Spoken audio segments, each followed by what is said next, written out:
हमारे इस चैनल मैथिली गंगा को लाल बटन दबाकर सब्सक्राइब करें व घंटी के निशान का बटन दबाएं ताकि सभी नए वीडियो आप तक तुरंत पहुंचे बिल्कुल मुफ्त।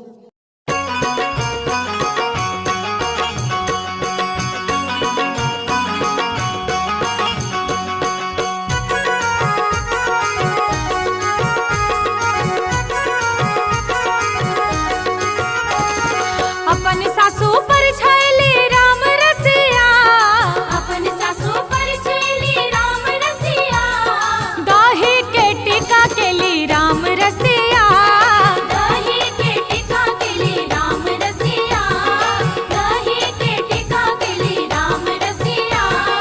अपन सासू पर छैली राम रसिया, अपन सासू पर छैली राम रसिया, दही के टीका केली राम रसिया, दही के टीका केली राम रसिया, दही के टीका केली राम रसिया।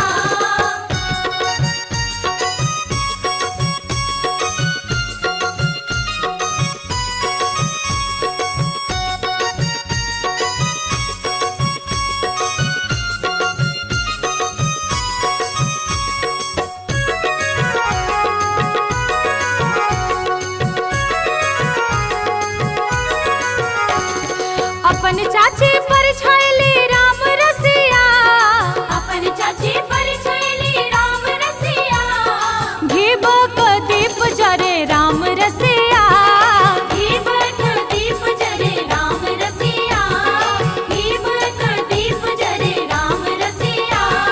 सर होए जे पर छैली राम रसिया, सर होय जे पर छैली राम रसिया, लोढ़ी स गाल थुरई राम रसिया, लोड़ी सो गाल तुरे राम रसिया, लोड़ी सो गाल तुरे राम रसिया।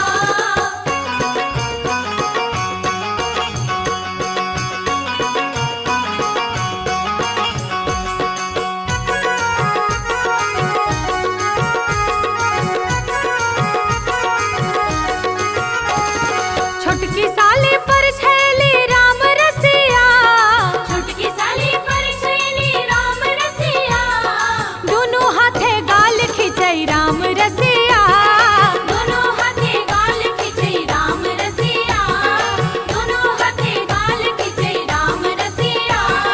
मोटकी साली पर छैली राम रसिया, मोटकी साली पर छैली राम रसिया, देहे पर गिर गेलै राम रसिया, देहे पर गिर गेलै राम रसिया, देहे पर गिर गेलै राम रसिया। अपन सासू पर छैली राम रसिया, अपन सासू पर छैली राम रसिया, दही के टीका केली राम रसिया, दही के टीका केली राम रसिया, दही के टीका केली राम रसिया, दही के टीका केली राम रसिया, दही के टीका केली राम रसिया, दही के टीका केली राम रसिया।